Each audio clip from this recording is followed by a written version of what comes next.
जय हिंद, नमस्कार दोस्तों। कैसे उम्मीद करता हूँ कि आप लोग अच्छे होंगे। ठीक है, तो इस वीडियो में क्लास 10 साइंस का VBA ऑब्जेक्टिव क्वेश्चन करने वाले जो आपके बोर्ड एग्जाम 2027 के लिए काफ़ी महत्वपूर्ण है। ठीक है, तो आप लोग क्लास को एंड तक जरूर कीजिएगा। इसमें हम 50 ऑब्जेक्टिव क्वेश्चन करने वाले हैं। ठीक है, तो आप लोग लास्ट तक जुड़ के और इस 50 में से आप लोगों ने कितना प्रश्न सही कर पाते हैं उसका आप लोग जरूर बताइएगा लास्ट में कमेंट करके। ठीक है, तो आप लोग एक कॉपी लेकर और एक कलम लेकर बैठ जाइए और नंबरिंग कर लीजिए कि 1 से 50 तक कि कितना प्रश्न आप लोग 50 में से सही कर पाते हैं। ठीक है, इस 50 प्रश्न में से कितना प्रश्न आप सही कर पाते हैं। ठीक है, और ये आपके बोर्ड परीक्षा 2027 के लिए भी काफ़ी इम्पोर्टेंट है और जो तिमाही परीक्षा होने वाला है उसके लिए भी ये इम्पोर्टेंट है।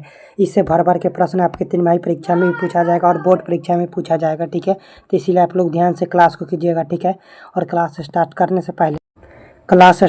से पहले आप लोग चैनल पर नया है तो चैनल को सब्सक्राइब करके वीडियो को लाइक कर दीजिएगा। ठीक है, और जितने भी प्यारे विद्यार्थियों देख रहे हैं तो एक शेयर जरूर आप लोग कीजिएगा। ठीक है, तो यहाँ पे देखिए क्लास की तरफ क्लास स्टार्ट करते हैं। ठीक है, तो आप लोग देखिए फर्स्ट नंबर प्रश्न यहाँ पे देखिए क्या क्या कर रहे हैं। यहाँ पे देखिए क्लास 10 साइंस VBI 50 ऑब्जेक्टिव। ठीक है, 50 VBI ऑब्जेक्टिव क्वेश्चन है। ठीक है, तो यहाँ पे आप लोग देखिए फर्स्ट नंबर प्रश्न यहाँ पे क्या कह रहा है आप देखिए।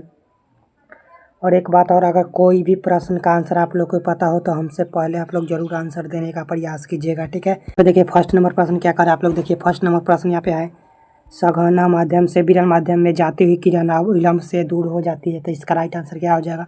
अविलंब से हो जाती है। अविलंब से क्या हो जाती है? तो अविलंब से दूर हो जाती है। इसका right answer option number B हो जाएगा। प्रश्न नंबर 1 का right answer option number B हो जाएगा। आप लोग याद रखिएगा। अगला प्रश्न यहाँ पे देखिए क्या करा है। 2 नंबर प्रश्न यहाँ पे देखिए क्या करा है। फोकस से ध्रुव की ओर आने पर अवतल दर्पण में आवर्धन क्या होता है? तो अवतल दर्पण में आवर्धन बढ़ जाता है। आप लोग याद रखिएगा। इसका right answer option number A हो जाएगा। ऑप्शन नंबर ए हो जाएगा राइट आंसर 2 नंबर प्रश्न का। ठीक है, अगला प्रश्न यहाँ पे देखिए क्या करा है। अगला 3 नंबर प्रश्न यहाँ पे देखिए क्या करा है। दाढ़ी बनाने के रूप में दर्पण की क्रिया सही होने के लिए उचित शर्त क्या आप लोग बताइए। 3 नंबर प्रश्न का राइट आंसर 3 नंबर प्रश्न का राइट आंसर बड़ी वक्रता त्रिज्या। इसका right answer option number C हो जाएगा। आप लोग याद रखेगा 3 नंबर प्रश्न का। अगला प्रश्न यहाँ पे देखिए 4 नंबर प्रश्न क्या कर रहा है। अपवर्तनांक का रंग पर निर्भर करना कहलाता है। आप लोग बताइए क्या कहलाता है। ये 4 नंबर का ये तो ये वर्ण विक्षेपण कहलाता है। इसका right answer option number D हो जाएगा। 4 नंबर प्रश्न का right answer option number D. ठीक है, अगला प्रश्न यहाँ पे देखिए क्या कर रहा है। 5 नंबर प्रश्न 5 नंबर पर कांच के अपतल लेंस की वायु में शक्ति होती है। आप लोग बताइए कांच के अपतल लेंस की वायु में शक्ति होती है। आप लोग बताइए तो इसका राइट आंसर क्या हो जाएगा। तो 5 नंबर क्वेश्चन का right answer option number B हो जाएगा। ऋणात्मक होता है। आप लोग याद रखिएगा। अगला नंबर प्रश्न यहाँ पे देखिए क्या कर रहा है। अगला प्रश्न यहाँ पे 6 नंबर उत्तल दर्पण द्वारा बना प्रतिबिंब होता है। आप लोग बताइए उत्तल दर्पण द्वारा बना प्रतिबिंब कैसा होता है। तो उत्तल दर्पण द्वारा बना प्रतिबिंब हमेशा सीधा होता है। आप लोग याद रखिएगा। इसका right answer option number B हो जाएगा। अगला प्रश्न यहाँ पे देखिए 7 नंबर प्रश्न यहाँ पे क्या कर रहा है। 7 नंबर प्रश्न यहाँ पे 7 नंबर प्रश्न है किस लेंस के आवर्धन का एसआई मात्रक निम्न में से है। आप लोग बताइए आवर्धन का एसआई मात्रक निम्न में से। आप लोग बताइए 7 नंबर प्रश्न का right answer option number D हो जाएगा। मात्रक का विहीन का इसका right answer option number D हो जाएगा 7 नंबर प्रश्न का। अगला प्रश्न यहाँ पे देखिए क्या करा है। 8 नंबर प्रश्न यहाँ पे देखिए क्या करा है। निम्न में से किस लेंस को अपसारी लेंस भी कहते हैं। आप लोग बताइए निम्न में से किस लेंस को अपसारी लेंस कहते हैं। तो अवतल लेंस को अपसारी लेंस कहते हैं। इसका right answer option number C हो जाएगा 8 नंबर प्रश्न का। अगला प्रश्न यहाँ पे देखिए 9 नंबर प्रश्न क्या है। विशालक शीशा होता है। विशालक शीशा होता है। आप लोग बताइए विशालक शीशा क्या होता है। तो विशालक शीशा एक उत्तल लेंस होता है। आप लोग याद रखिएगा। इसका right answer option number B हो जाएगा 9 नंबर प्रश्न का। अगला प्रश्न यहाँ पे 10 नंबर प्रश्न देखिए क्या कर रहा है। 10 नंबर प्रश्न कांच के प्रिज्म से किस रंग का विचलन न्यूनतम होता है। आप लोग बताइए कांच के रंग से किस रंग का, तो यह लाल रंग का विचलन न्यूनतम होता है। आप लोग याद रखिएगा। इसका right answer option number C हो जाएगा। 10 नंबर प्रश्न का right answer option number C हो जाएगा। अगला प्रश्न यहाँ पे देखिए क्या कर रहा है। अगला 11 नंबर प्रश्न यहाँ पे देखिए क्या कर रहा है। 11 नंबर प्रश्न यहाँ पे देखिए क्या निम्न में से कौन लवण है। आप लोग बताइए निम्न में से कौन लवण है। तो 11 नंबर प्रश्न का K2SO4 इसका right answer option number A हो जाएगा। K2SO4 एक लवण है। आप लोग याद रखिएगा। इसका right answer option number A हो जाएगा। अगला प्रश्न यहाँ पे देखिए क्या करें। 12 नंबर निम्नलिखित में से कौन विशालतम अभिक्रिया का उदाहरण है। आप लोग बताइए निम्नलिखित में से कौन विशालतम अभिक्रिया का उदाहरण है। आप लोग बताइए तो इसका राइट आंसर 12 नंबर प्रश्न का right answer option number B हो जाएगा। Fe plus CuSO4 FeSO4 plus Cu इसका right answer option number B हो जाएगा। आप लोग याद रखिएगा। अगला प्रश्न यहाँ पे देखिए क्या करें। 13 नंबर प्रश्न ये काफ़ी इंपॉर्टेंट प्रश्न है। बुझा हुआ चुना का रासायनिक सूत्र बताइए। बुझा हुआ चुना का रासायनिक सूत्र नंबर का 13 बुझा हुआ चुना का रासायनिक सूत्र CaOH हॉल टेस्ट तो इसका right answer option number C हो जाएगा। अगला नंबर प्रश्न यहाँ पे देखिए क्या कर रहा है 14 2ZNO किस प्रकार की अभिक्रिया आप लोग बताइए। 2ZNO किस प्रकार की अभिक्रिया है। 14 नंबर प्रश्न कहता है एक उपचयनित अभिक्रिया। इसका right answer option number C हो जाएगा 14 नंबर प्रश्न का। ठीक है, अगला प्रश्न यहाँ पे देखिए क्या करा है 15 नंबर प्रश्न यहाँ पे शरीर में भोजन का पाचन किस प्रकार की अभिक्रिया आप लोग बताइए। शरीर में भोजन की पाचन किस प्रकार की अभिक्रिया है। तो यह भी उपचयनिक अभिक्रिया। इसका भी right answer option number B हो जाएगा। 15 नंबर प्रश्न का right answer option number B हो जाएगा। ठीक है, अगर कोई भी प्रश्न का आंसर पता हो तो आप लोग हमसे पहले जरूर आप लोग कमेंट कीजिएगा। ठीक है, और वीडियो अच्छा लग रहा है तो लाइक जरूर कीजिएगा। अगला 16 नंबर प्रश्न या 17 नंबर प्रश्न देखिए क्या करें। कार्बन डाइऑक्साइड जल से क्रिया करके बनाता है। आप लोग बताइए कार्बन डाइऑक्साइड जल के साथ क्रिया करके क्या बनाता है। 17 नंबर प्रश्न का राइट आंसर आप लोग बताइए। तो कार्बन डाइऑक्साइड जल के साथ अभिक्रिया करके कार्बोनिक अम्ल बनाता है। आप लोग याद रखिएगा। इसका right answer option number C हो जाएगा। Right answer option number C हो जाएगा 17 नंबर प्रश्न का। अगला प्रश्न यहाँ पे देखिए क्या कर रहा है 18 नंबर प्रश्न यहाँ पे देखिए क्या कर रहा है। 18 नंबर प्रश्न किस ताजे तेल को बहुत दिन तक सुरक्षित रखने के लिए निम्न में से यहाँ पे देखिए 18 नंबर प्रश्न क्या कर रहा है। किस ताजे तेल को बहुत दिनों तक सुरक्षित रखने के लिए निम्न में से किस गैस का उपयोग किया जाता है। आप लोग बताइए।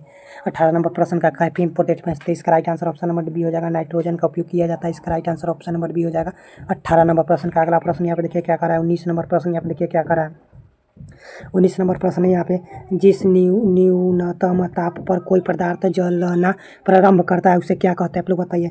जिस न्यूनतम ताप पर कोई पदार्थ जलना प्रारंभ करता है तो उसे क्या कहते हैं। 19 नंबर प्रश्न कहते हैं उसे ज्वलन तापक्रमक। इसका right answer option number C हो जाएगा। आप लोग याद रखिएगा। अगला 20 नंबर प्रश्न यहाँ पे देखिए क्या कर रहा है 20 नंबर प्रश्न निम्नलिखित में से किसका पीएच मान सबसे अधिक क्षारीय श्रेणी में होगा। आप लोग बताइए। इसका राइट आंसर 20 नंबर प्रश्न का राइट आंसर तो पीत रस का राइट आंसर ऑप्शन नंबर पीत रस का पीएच मान सबसे अधिक क्षारीय श्रेणी में होगा। इसका right answer option number B हो जाएगा। आप लोग याद रखिएगा 20 नंबर प्रश्न का। अगला प्रश्न यहाँ पे देखिए क्या 21 नंबर प्रश्न यहाँ पे देखिए क्या कर रहा है अंडाणु निषेचित होता है। आप लोग बताइए अंडाणु निषेचित होता है किससे होता है। आप लोग बताइए। किस नंबर प्रश्न का आता है यह फैलोपियन नलिका से होता है। आप लोग याद रखिएगा। बायोलॉजी का प्रश्न है। ठीक है, इसका right answer option number D हो जाएगा। आप लोग याद रखिएगा। 21 नंबर प्रश्न का right answer option number D. अगला नंबर प्रश्न यहाँ पे देखिए क्या कर रहा है अगला प्रश्न यहाँ पे देखिए क्या कर रहा है द्विखंडन पाया जाता है। आप लोग बताइए। 22 नंबर प्रश्न का राइट आंसर द्विखंडन कहाँ पाया जाता है। तो जीवाणु में पाया जाता है। इसका right answer option number B हो जाएगा। 22 नंबर प्रश्न का right answer option number B हो जाएगा। अगला प्रश्न यहाँ पे देखिए क्या कर रहा है 23 नंबर प्रश्न 23 नंबर निम्नलिखित में से किस बर्थ हार्मोन कहा जाता है। आप लोग बताइए बर्थ हार्मोन किसे कहा जाता है। 23 नंबर प्रश्न का राइट आंसर 23 ऑक्सीटोनिया को कहा जाता है। इसका right answer option number C हो जाएगा। अगला 24 नंबर प्रश्न यहाँ पे देखिए क्या कर रहा है 24 नंबर प्रश्न यहाँ पे देखिए क्या कर रहा है कि कीटपाद पाया जाता है। आप लोग बताइए कीटपाद कहाँ पाया जाता है। 24 नंबर प्रश्न का राइट आंसर था कीटपाद अमीबा में पाया जाता है। इसका right answer option number B हो जाएगा। आप लोग याद रखिएगा। अगला प्रश्न यहाँ पे देखिए क्या करा है 25 नंबर प्रश्न यहाँ पे देखिए क्या करा है काफ़ी इंपोर्टेंट प्रश्न आपके बोर्ड एग्जाम 2027 के लिए, इसलिए आप लोग आंसर जरूर इसका दीजिएगा। ठीक है, यहाँ पे किस पौधे में रंध्र अनुपस्थित रहते हैं। आप लोग बताइए किस पौधे में रंध्र अनुपस्थित रहते हैं। तो 25 नंबर क्वेश्चन का राइट आंसर ऑप्शन हाइड्रिला में इसका right answer option number B हो जाएगा। आप लोग याद रखिएगा। काफ़ी इंपोर्टेंट प्रश्न है।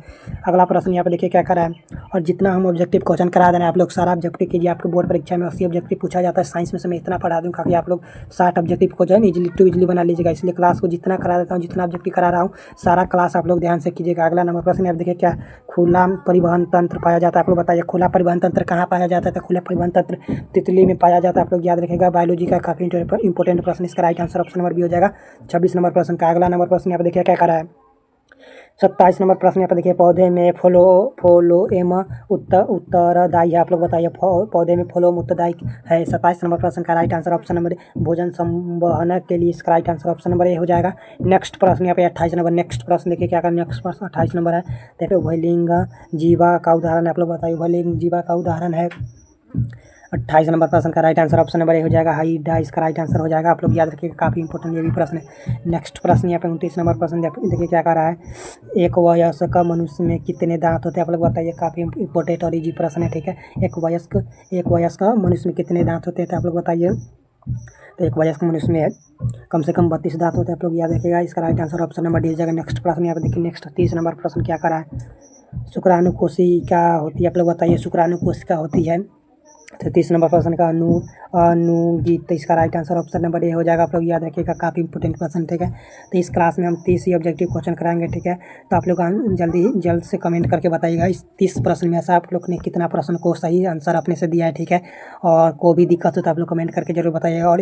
और किस जिला से आप लोग वीडियो देख रहे हैं वो भी जरूर बताइएगा, ठीक है। और नेक्स्ट क्लास में तब तक मिलता है अगले वीडियो में। जय हिंद, धन्यवाद।